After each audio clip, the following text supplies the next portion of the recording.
Posso capire che Salvini si senta in minoranza, e quando uno è in minoranza fa anche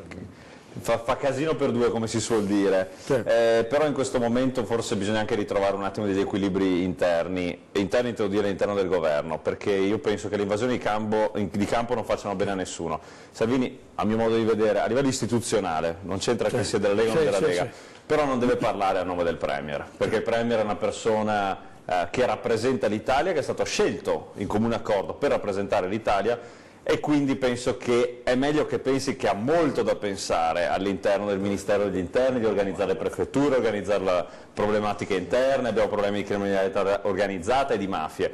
I temi dell'immigrazione è giusto che vengano concertati con il Consiglio dei Ministri, quindi non deve essere una cosa riservata a pochi, ma con il Consiglio dei Ministri, e poi ovviamente il Premier Conte, se ha trovato la fiducia